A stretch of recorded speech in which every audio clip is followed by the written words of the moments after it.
जिथे माझा हक्क नाही आहे, माझ्या हक्काचं कधी मी स्वीकारलं नाही. म्हणजे माझ्या हक्काचं नाही आहे ते मला नाही पाहिजे. जिथं माझ्या हक्काचं आहे ते मी सोडत पण नाही. पण आज आम्ही समोर बघितलं की तुमचं मन किती मोठं आहे. तुम्ही सगळ्या नदींना एक संधी देत आहे, सुवर्ण संधीच म्हणता येईल आपल्याला याबद्दल. तर दादा, एवढं मोठं मन कसं होऊ शकतं म्हणजे एखाद्या माणसाचं? हा पैसा आहे, आजपर्यंत कोणीच पैशाला नाकारलं नाही. जिथे माझा हक्क नाही आहे, माझ्या हक्काचं कधी मी स्वीकारलं नाही. म्हणजे माझ्या हक्काचं नाही आहे ते मला नाही पाहिजे. जिथं माझ्या हक्काचं आहे ते मी सोडत पण नाही. आणि मी या शर्यती क्षेत्रामध्ये प्रामाणिक राहिलो आहे. एकदा माझ्याकडून चुकी झाली होती. 81 रायफल होता, तो मैदान रोहितदादा पवारांचं होतं, कर्जत जामखेडला. तेव्हा निकाल माझा सेकंड नंबरला होता. फर्स्ट त्यांनी केला होता, तेव्हा माझी चुकी झाली होती. तेव्हा पण तिथे मला काही दिसला नव्हता.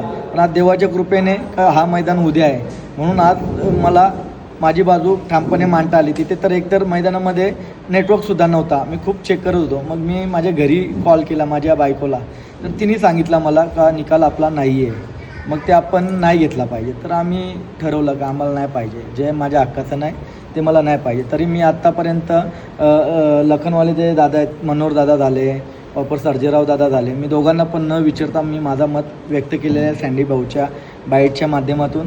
तर जे मी एकदा ठरवला ना, एकदा बोललो मी ते करतो. तर ते निकाल प्रामाणिकपणे मी ते दिलेलं आहे. त्या नंदीचं नाव काय भाऊ? भवानीला. आणि दुसरा एक नंदी आहे, त्यांना मी माझा निकाल प्रामाणिकपणे, जो निकाल त्यांचा आहे 19-20चा आहे, पण त्यांचा जो निकाल आहे तो त्यांना प्रामाणिकपणे मी दिलेला आहे.